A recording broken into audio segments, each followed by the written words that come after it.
welcome to Intermissions, your backstage pass to On the Air with Florenza. You'll experience bloopers, outtakes, surprises, and all the laughter in between.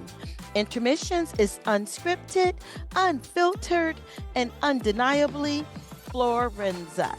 So put your hands together to welcome today's guest to the show.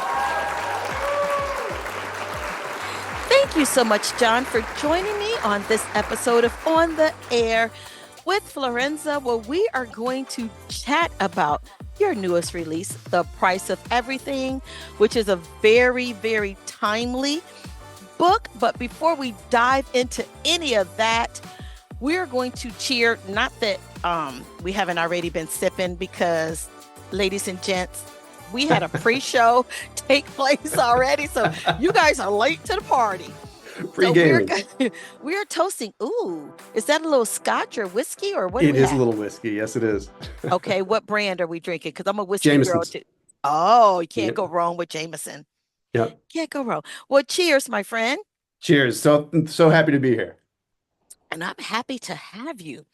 I'm really happy because I've started something new today. Yeah. And we're going to see how this goes. You're my very first guinea pig for this. Oh, which, by the way, you have terrific hair. I don't know if you know that. Thank you. It's actually in need of a cut, but thank you. Appreciate it. Looks good. Don't mess with the top. I kind of like that little going. Great. So, with the assistance of my friend Irene, who is actually AI, I had to give her a name because I use her so much. She's my assistant.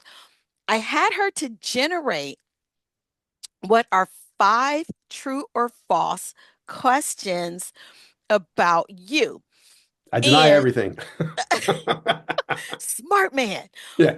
So I'm going to ask you, I'm going to give the subject and then I'm going to give the answer and you tell me if it's true or false. I'm aiming to get all 5 true.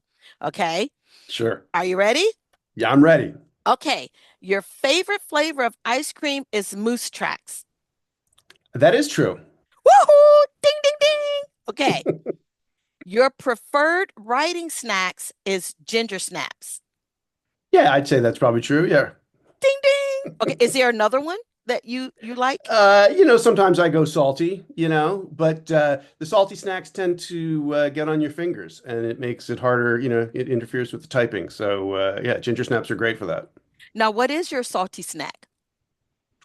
Well, I'll tell you, my absolute favorite, and they are a little messy, but Barbara's cheese puffs are just incredible. They're amazing. They are. But they get all up in your fingers. Like they kind of do. Yeah, yeah. I love those too. Okay. Your favorite movie is Ex Machina? Did I say that right? Yeah, Ex Machina. Yeah. Machina. Alex Garland movie from a few years back. It's brilliant. Brilliant. I mean, it used to be either The Shining or Chinatown, those, or Blade Runner. Those were kind of my top 3. And they're definitely still up there, but Ex Machina, I really did love. Yep. Yeah. Blade Runner and Shining. Red drum.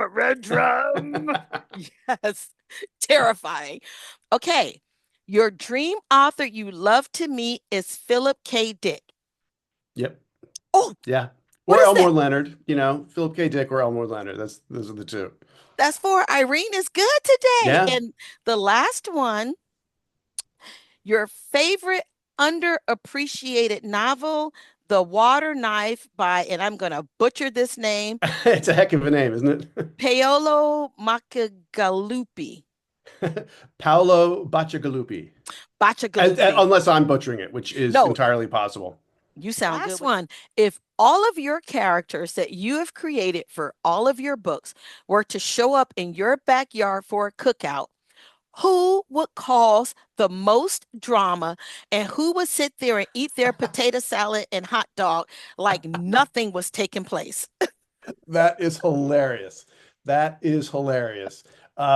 Let's see. Well, I think Pierce would probably be the one sitting there, not causing a problem, just because he's been through so much and being unflappable is kind of part of his job as a courier, what has been his job as a courier. Who would cause the most trouble? So my previous, oh, I know who it is. Before the Splice trilogy, I wrote a trilogy of adult science thrillers, Drift, Dust Up, and Dead Out. And the protagonist of that was a Philadelphia cop named Doyle Carrick, who he was very kind of snarky and roguish, and probably likely to maybe cause a little trouble. Uh-huh. He was yeah, he was kind of, it was very voicey book. It's kind of funny, I think.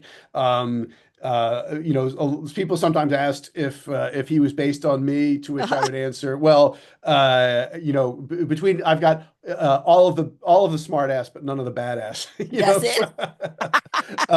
So yeah, I would think it would probably be Doyle Carrick would be the one causing the trouble, and Armand Pierce would be kind of like, settle down. Settle down. It's not all that. That's right. Wonderful. Well, thank you, John. This has been so much fun. It has been. I really appreciate the invitation. I've really I had a blast chatting with you. And this wraps up our episode of Intermissions, your backstage pass to On the Air with Florenza. Be sure to check out the full interview for this author as well as others on Florenza's podcast, On the Air with Florenza. And until next time, cheers.